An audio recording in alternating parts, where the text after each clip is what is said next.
आज की क्लास में क्लास 9वीं का जो विज्ञान हमारे आसपास के पदार्थ चैप्टर 1 था, उसको हमने सारे क्वेश्चन आंसर और थ्योरी सारे चीज़ कंप्लीट कर लिए थे।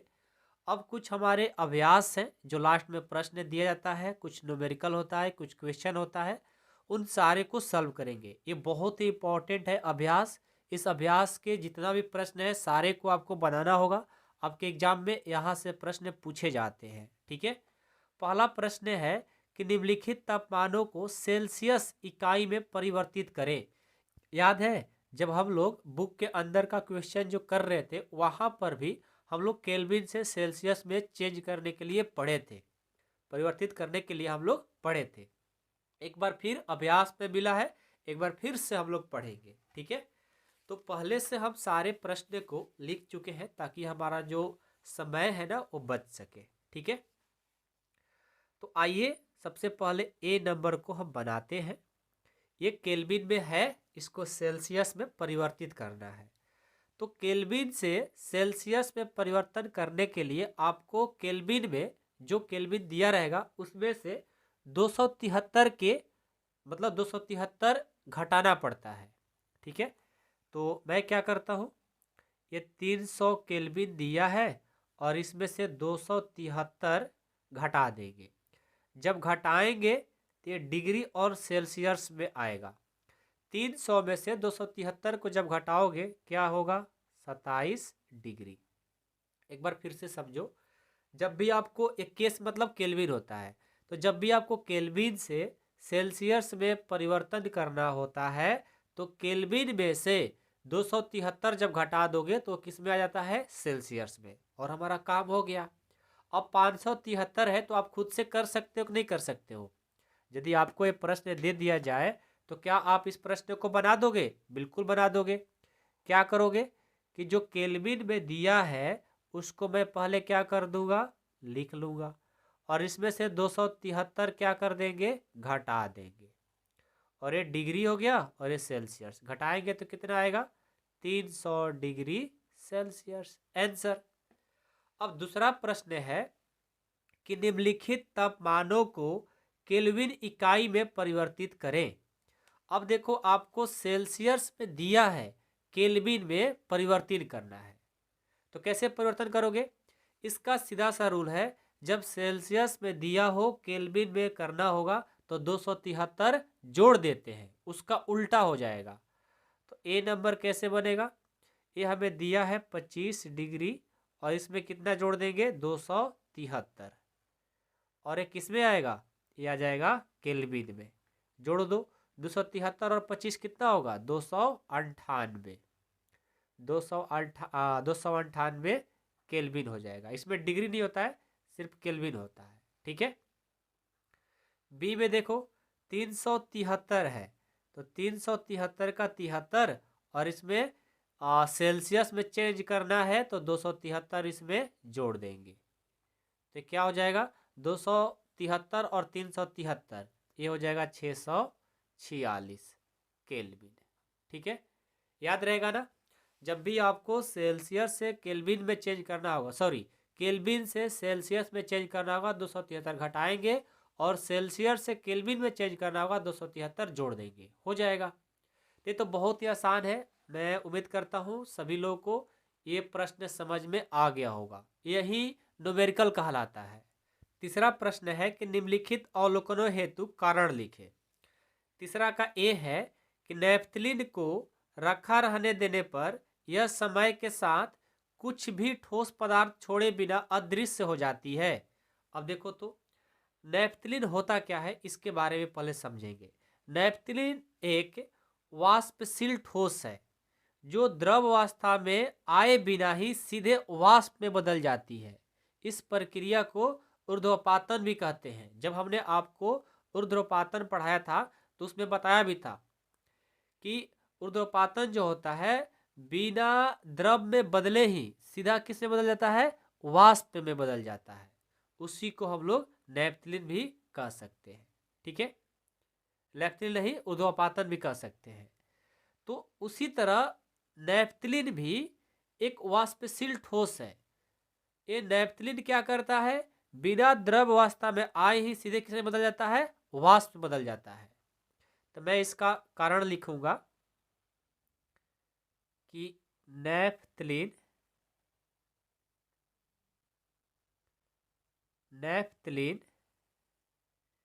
एक नैफ्थलीन एक वाष्पशील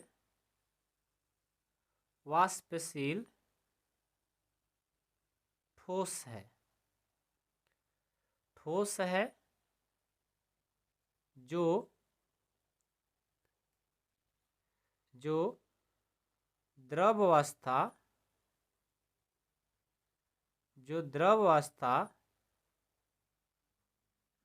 अवस्था में आए बिना द्रव अवस्था में आए बिना सीधे वाष्प में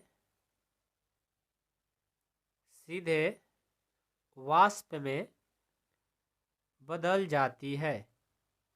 सीधे वाष्प में बदल जाती है और इस प्रक्रिया को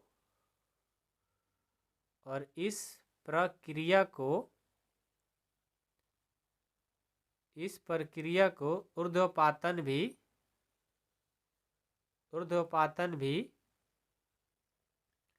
कहा जाता है।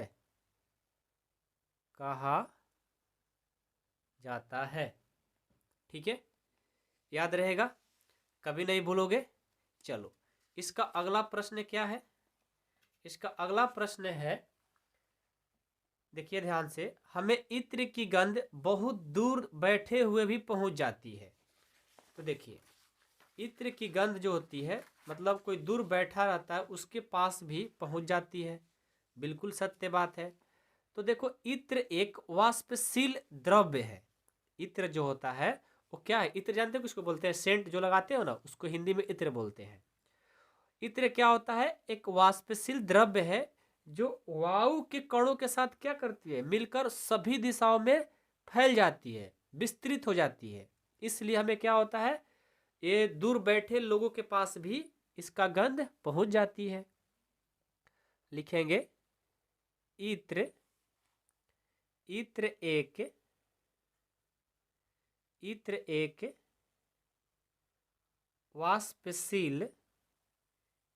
एक वाष्पशील द्रव्य है जो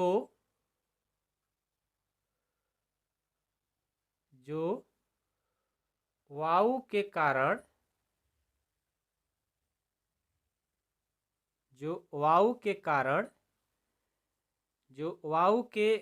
नहीं, जो वायु के कण में मिल जाता है ना, जो वायु के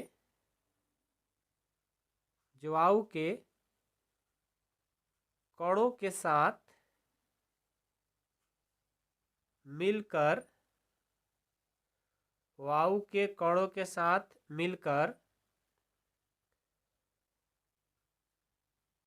सभी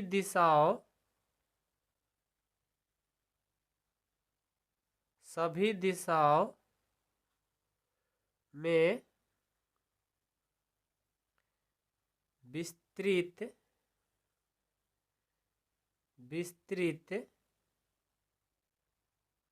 हो जाती है। ठीक है, अगला है, देखो, जो भी क्वेश्चन आप लोग पढ़ते हो उसको ध्यान से पढ़ना होता है, समझना होता है, तभी विज्ञान आपको ज़्यादा समझ में आएगा। ठीक है ना? और उसको एक क्वेश्चन को पढ़ करके आगे आने वाले क्वेश्चन के साथ में कुछ मिलान करो, सारे जगह एक ही बात मिलेंगे। और मान लो यहाँ पर इत्र की बात हुई है, वाष्पशील द्रव की बात हुई है, कणों के साथ मिलकर के सभी दिशाओं में फैल जाती है, ये सब हम लोग बात पीछे भी पढ़े हैं, उसी को यहाँ पर भी आप लोग को लागू करना है। ठीक है, तो विज्ञान को पीछे से जितना कंप्लीट रहेगा उतना ही आगे भी आप लोग को समझ में आएगा। ठीक है, समझ रहे हो बात को ना? हाँ, चौथा प्रश्न है कि निम्नलिखित पदार्थों के उनके कणों के बीच बढ़ते हुए आकर्षण के अनुसार व्यवस्थित करें। यहाँ पर जो जल, चीनी, ऑक्सीजन जो दिया गया है, इसको क्या करना है, इनके कणों के बीच बढ़ते हुए आकर्षण बल को बढ़ते क्रम में लिखना है। ठीक है, बढ़ते हुए आकर्षण। तो देखो सबसे कम जो इसमें होता है ऑक्सीजन में होता है। किस में होता है? ऑक्सीजन में। ऑक्सीजन में क्या होता है? आकर्षण कम होता है। इससे ज्यादा किस में होगा भाई? इससे ज्यादा ऑक्सीजन से भी ज्यादा जल में होगा। तो जल को यहाँ पर क्या कर देंगे, बड़ा का चिन्ह लगा देंगे कि ऑक्सीजन से भी ज्यादा जल में होता है, और जल से भी ज्यादा किस में होता है? चीनी में होता है। तो इसको क्या करना था, बढ़ते क्रम में आपको लिखना था बस। ठीक है, अब ये देखिए प्रश्न संख्या 5 सबसे ज्यादा इंपॉर्टेंट है। प्रश्न संख्या 5 है कि निम्नलिखित तापमानों पर जल की भौतिक अवस्था क्या है? जब 25 डिग्री सेल्सियस रहेगा तो जल की भौतिक अवस्था क्या रहेगी? ऐसा हम लोग पीछे भी पढ़े हैं। 0 डिग्री रहेगा तो क्या होगा, और 100 डिग्री रहेगा तो क्या होगा? तो पहले तो नंबर ए, 25 डिग्री सेल्सियस पर जल की अवस्था क्या होगी भाई? 25 डिग्री सेल्सियस पर जब जल को खौलाओगे तो किस अवस्था में रहेगा? एक द्रव अवस्था में रहेगा। क्यों? क्योंकि 0 से लेकर 100 डिग्री के बीच में, 0 से लेकर 100 डिग्री के बीच में जो जल होता है वो द्रव अवस्था में ही रहता है। 100 से ज़्यादा होगा तो वाष्प में बदल जाएगा, लेकिन 0 से लेकर 100 के बीच में द्रव अवस्था में रहता है। तो 25 डिग्री है तो क्या बोलेंगे, 25 डिग्री को द्रव अवस्था। 25 डिग्री पर किस में रहेगा? द्रव अवस्था। ओके, क्यों? क्योंकि 0 से लेकर के 100 के बीच ये द्रव अवस्था में ही रहने वाला है। समझ रहे हो? अब बी नंबर है, बी नंबर है 0 डिग्री सेल्सियस। अब 0 डिग्री सेल्सियस पर जल का तापमान क्या होगा?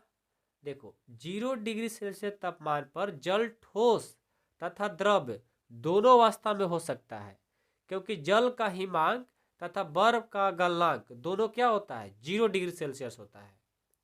तो 0 डिग्री सेल्सियस पर ये दोनों काम कर सकता है। ये 0 डिग्री सेल्सियस तापमान पर जल ठोस भी हो सकता है, द्रव भी हो सकता है। ठीक है, तो लिखेंगे 0 डिग्री सेल्सियस तापमान पर, 0 डिग्री सेल्सियस तापमान पर जल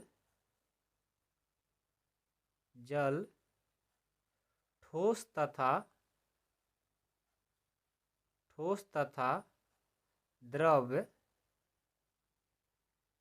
तथा द्रव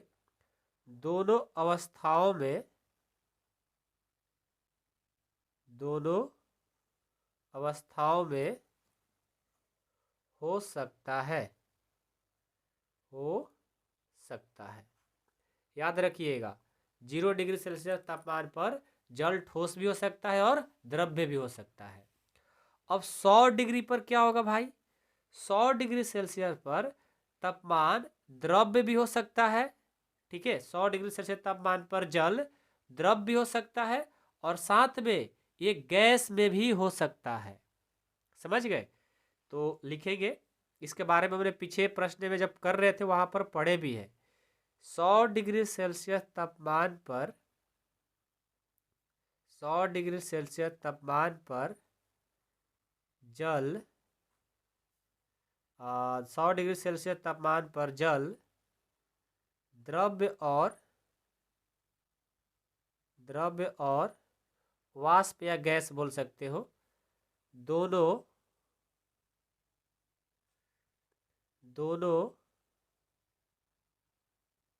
अवस्था में हो सकता है।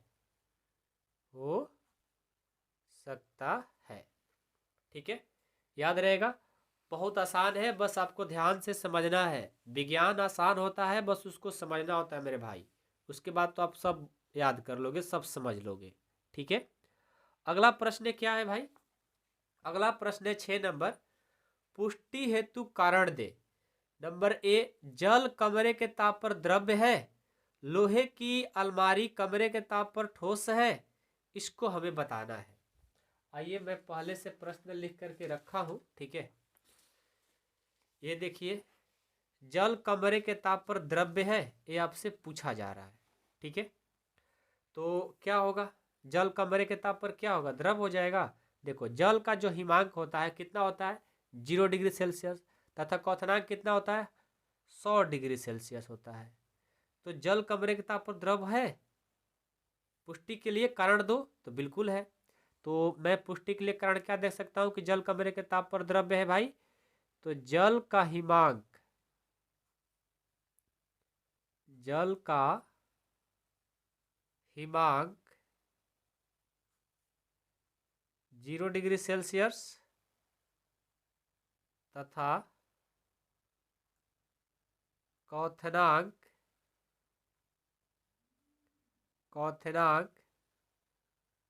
100 डिग्री सेल्सियस होता है, होता है। लोहे की अलमारी कमरे के ताप पर ठोस है। तो देखो, लोहे का गलनांक कमरे के ताप से बहुत अधिक होता है, इसलिए लोहे की अलमारी कमरे के ताप पर क्या होगा, ठोस होगा। लिखेंगे, इसका बस पुष्टि कर देना है। लोहे का गलनांक, लोहे का गलनांक कमरे के ताप पर, कमरे के ताप से लिखो, कमरे के ताप से, कमरे के ताप से बहुत, कमरे के ताप से बहुत अधिक होता है, कमरे के ताप से बहुत अधिक होता है। ठीक लिए, लिख लिए, बहुत बढ़िया। तो ये हो गया। अगला प्रश्न है 7 नंबर कि 273 के पर, 273 के नहीं केल्विन है, 273 केल्विन पर बर्फ को ठंडा कराने पर तथा जल को इसी तापमान पर ठंडा करने पर शीतलता का प्रभाव अधिक क्यों हो जाता है। संगलन की गुप्त उष्मा, संगलन की, संगलन की गुप्त उष्मा, संगलन की गुप्त उष्मा के कारण,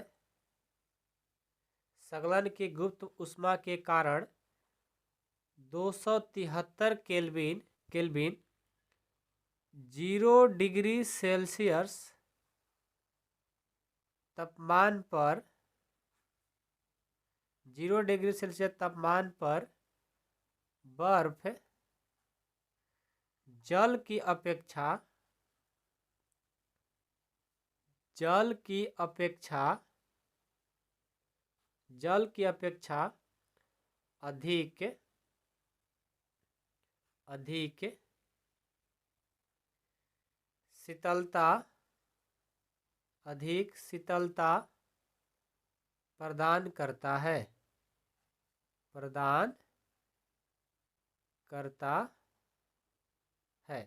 देखिए, 273 केल्विन पर बर्फ को ठंडा करने पर तथा जल को इसी तापमान पर ठंडा करने पर, जल को भी, ठीक है, शीतलता का प्रभाव क्यों अधिक होता है।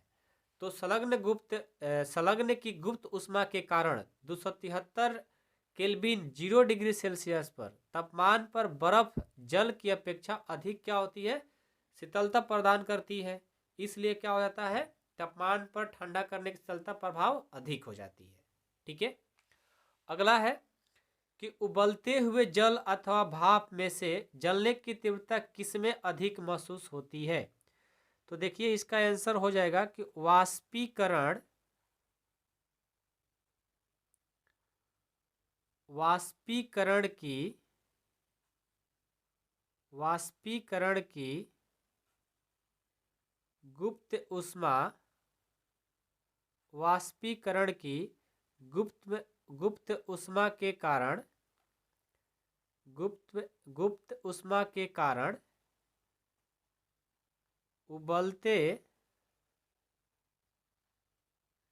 उबलते हुए जल, उबलते हुए जल की अपेक्षा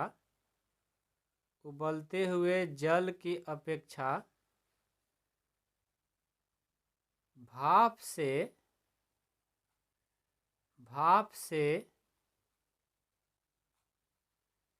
जलने की तीव्रता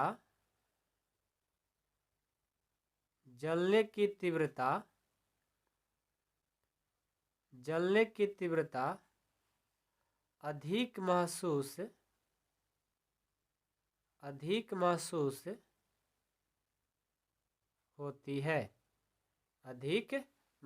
होती है। ठीक है। वाष्पीकरण की गुप्त ऊष्मा के कारण उबलते हुए जल की अपेक्षा भाप से जलने की तीव्रता अधिक महसूस होती है। समझ गए? आया समझ में? चलिए अब एक लास्ट प्रश्न है 9 नंबर। ये क्या बोला है? निम्नलिखित चित्र के लिए A B C D E F तथा एफ की अवस्था परिवर्तन को नामांकित करें। आइए इसको नामांकित करते हैं भाई। सबसे पहले ए के लिए चलेंगे। ठोस से ए नंबर में ठोस से क्या बन रहा है? द्रव। ठोस से द्रव। ठीक है, ठोस से द्रव। तो ठोस से द्रव बनता है उसको क्या बोलते हैं? ठोस से जब द्रव बनता है तो उसको गलन बोलते हैं। ठीक है, उसके बाद बी नंबर देखो। बी नंबर में क्या हो रहा है? द्रव्य से गैस बन रहा है, तो द्रव्य से गैस को क्या बोलते हैं? वाष्पीकरण बोलते हैं। सी नंबर कहाँ है? सी नंबर यहाँ पर है। अब गैस से द्रव बन रहा है, तो गैस से द्रव बनना को संघनन बोलते हैं। डी नंबर यहाँ देखो, द्रव्य से ठोस बन रहा है, द्रव्य से ठोस बनने का मतलब जमना बोलते हैं। डी हो गया। ई कहाँ है? ई देखो यहाँ है। ई क्या कर रहा है भाई? ई जो है यहाँ से ऐसे आया, मतलब ई है क्या? ऊष्मा में वृद्धि तथा दाब में कमी।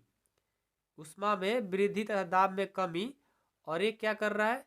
नहीं नहीं नहीं, ठोस से गैस बन रहा है डायरेक्ट। ये है ना, ई हमारा ये इसके साथ थोड़ा कुछ नियम है, इसके साथ है। देखो ई जो है ठोस बन गया, अब ये जा करके ऐसे आकर के ए बन रहा है, मतलब ठोस से गैस। ठोस से गैस बनने का मतलब क्या होता है? ठोस से जब गैस बनता है तो उसको उद्रोपातन बोलते हैं। ठीक है, अब एफ क्या है? गैस से ठोस बन रहा है, जब गैस से ठोस बनता है तो क्या बोलते हैं? निक्षेपण बोलते हैं। इसी को क्या करना, आपको लिख देना है, और इसमें कुछ है नहीं। ठीक है, जो मैंने बोला ना उसी को लिख देना है आपको। 9 नंबर, इसमें ए है, बी है, सी है, डी है, ई है और एफ है। तो पहला का आंसर क्या होगा? ठोस से द्रव बन रहा है ना, ठोस से द्रव, इसको बोलते हैं गलन। गलन। ठीक है, ये क्या बन रहा है? ठोस से द्रव। ठीक है, अब क्या हुआ? द्रव्य से गैस, द्रव्य से गैस को वाष्पीकरण बोलते हैं। वाष्पीकरण। ये क्या बना रहा है भाई? द्रव्य से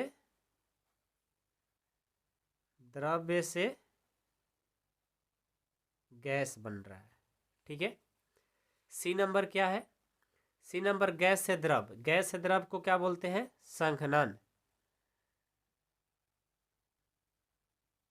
संघनन। ठीक है, ये बन रहा है गैस से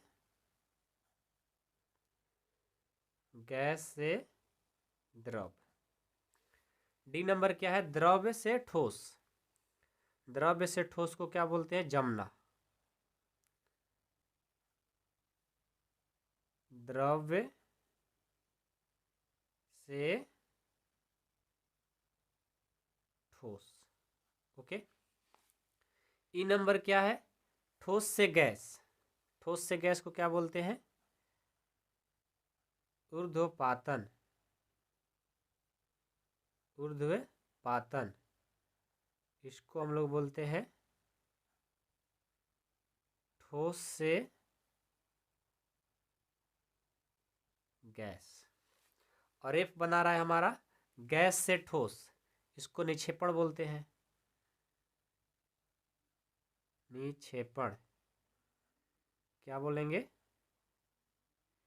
निक्षेपण। गैस से जब ठोस बनता है तो उसको निक्षेपण बोलते हैं।